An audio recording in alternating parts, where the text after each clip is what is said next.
शुभांशु शुक्ला अपनी अंतरिक्ष की ऐतिहासिक यात्रा के बाद पृथ्वी पर लौट आए हैं। लेकिन क्या आपके दिमाग में भी सवाल आता है कि ये अंतरिक्ष की शुरुआत कहां से होती है? हम जिस नीले आसमान को रोज देखते हैं, अगर पृथ्वी से आसमान को चीरते हुए ऊपर निकल जाएं, तो कितना किलोमीटर के बाद अंतरिक्ष आ जाएगा? क्या अंतरिक्ष कोई सीमा पार करते ही शुरू हो जाता है, या ये सिर्फ एक वैज्ञानिक परिभाषा है? चलिए आज इस वीडियो में आपको आसान भाषा में समझाते हैं कि आखिर ये अंतरिक्ष शुरू कहां से होता है। अंतरिक्ष की शुरुआत को समझने से पहले हमें पृथ्वी के वातावरण को समझना होगा, जो कि कई परतों से मिलकर बना है, जैसे ट्रोपोस्फियर, स्ट्रेटोस्फियर, मेसोस्फियर, थर्मोस्फियर और आखिर में एक्सोस्फियर। पहला, ट्रोपोस्फियर।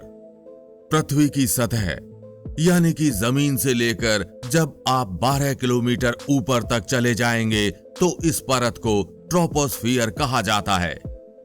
यही परत पृथ्वी के सबसे करीब होती है और यहीं पर बादल बनते हैं, बारिश होती है, तूफान आते हैं और हवाई जहाज भी इसी परत के अंदर उड़ते हैं। दूसरा, स्ट्रेटोस्फियर। 12 किलोमीटर से लेकर जब आप 50 किलोमीटर तक के सफर पर निकलेंगे तो इस परत को स्ट्रेटोस्फियर कहा जाता है। इसी परत में ओजोन परत होती है। इसके बारे में आप आजकल अक्सर खबरों में सुनते रहते हैं कि इस ओजोन परत में प्रदूषण की वजह से छेद हो गया है। ये ओजोन परत सूरज की खतरनाक यूवी किरणों को रोकती है। इस परत में वायुसेना के कुछ जेट प्लेन भी उड़ते हैं, क्योंकि यहां मौसम शांत होता है। तीसरा, मेमोस्फियर। 50 किलोमीटर से लेकर जब आप 85 किलोमीटर तक के सफर पर निकलेंगे तो इस परत को मेसोस्फियर कहा जाता है। ये परत ऐसी होती है जहां से तापमान तेजी से कम होने लगता है, या कहें यहां पर तापमान काफी ठंडा होता है। यहां पहुंचने के बाद आपको काफी तेज सर्दी लगेगी। यहां का तापमान -100 डिग्री तक भी पहुंच जाता है। चौथा, थर्मोस्फियर। ये परत अंतरिक्ष की शुरुआत को समझने के लिए बेहद ही महत्वपूर्ण परत है। 85 किलोमीटर से लेकर जब आप 600 किलोमीटर तक के सफर पर निकलेंगे तो इस परत को थर्मोस्फियर कहा जाता है। ये परत काफी ज्यादा गर्म होती है, जहां का तापमान 1600 डिग्री सेल्सियस से लेकर 2000 डिग्री सेल्सियस तक पहुंच जाता है। यानी पिछली मेसोस्फियर परत बेहद ठंडी और ये परत बेहद अधिक गर्म है ना? बेहद चौंकाने वाली बात, ये वही जगह है जहां पर अंतरिक्ष से पृथ्वी पर आने वाले अंतरिक्ष यान आग का गोला बन जाते हैं, और यही वो परत है जो अंतरिक्ष से आने वाले उल्कापिंडों से बचाती है। यहीं पर पृथ्वी पर आने वाले सभी उल्कापिंड जलकर राख हो जाते हैं। लेकिन इस परत की खासियत ये है कि ये 85 किलोमीटर से लेकर 100 किलोमीटर तक तो ये बेहद गर्म होती है, उसके बाद ये बेहद ही ठंडी हो जाती है। लेकिन ध्यान देने वाली बात है कि 100 किलोमीटर की ऊंचाई के बाद की इस परत को करमान रेखा के नाम से भी जाना जाता है।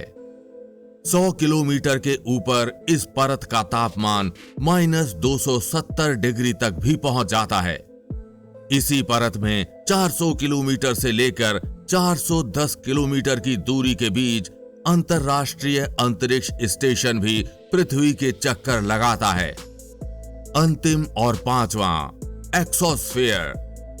600 किलोमीटर से लेकर जब आप अनंत अंतरिक्ष के सफर पर निकलेंगे तो इस परत को एक्सोस्फियर कहा जाता है।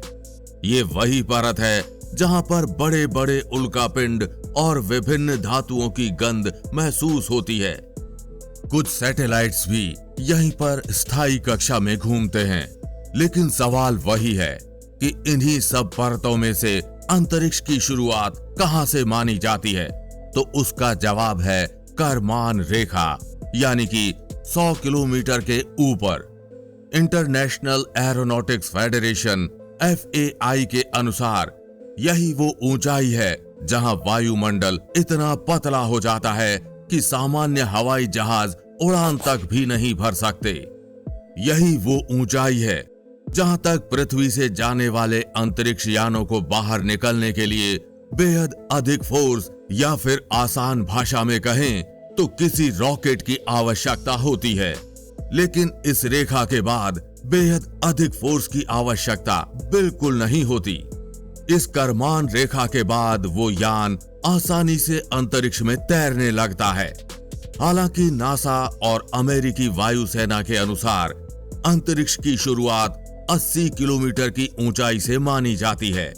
नासा के अनुसार 80 किलोमीटर की ऊंचाई के बाद ही पृथ्वी का गुरुत्वाकर्षण बेहद कम हो जाता है और वहीं से भारहीनता महसूस होने लगती है, या कहें हर एक चीज तैरने लगती है। इसलिए नासा के अनुसार अंतरिक्ष की शुरुआत पृथ्वी की सतह से 80 किलोमीटर की ऊंचाई से ही हो जाती है। लेकिन वहीं दुनिया के अधिकतर वैज्ञानिक ये मानते हैं कि 100 किलोमीटर जहां से तापमान कम होने लगता है, नीला आसमान अचानक काला हो जाता है और नीचे एक नीला ग्रह दिखता है, यानी हमारी पृथ्वी। अंतरिक्ष वहीं से शुरू होता है। तो अगली बार जब आप ऊपर आसमान की ओर देखें तो याद रखिए, अंतरिक्ष ज्यादा दूर नहीं है, सिर्फ 100 किलोमीटर ऊपर है। लेकिन वहां पहुंचने के लिए विज्ञान, तकनीक और शुभांशु शुक्ला जैसा जज्बा तीनों चाहिए। फिलहाल ये जानकारी आपको कैसी लगी? नीचे कमेंट बॉक्स में लिखकर अपनी राय जरूर बताएं। अगर आपको वीडियो पसंद आया हो तो वीडियो को लाइक और चैनल को सब्सक्राइब करना बिल्कुल ना भूलें। और हम उम्मीद करते हैं कि इस वीडियो की जानकारी आप अपने तक सीमित नहीं रखेंगे, अपने दोस्तों और परिवारजनों के साथ ये वीडियो जरूर शेयर करेंगे। जल्द मिलेंगे ऐसी ही इंफॉर्मेटिव वीडियो के साथ। तब तक के लिए जय हिंद, जय भारत।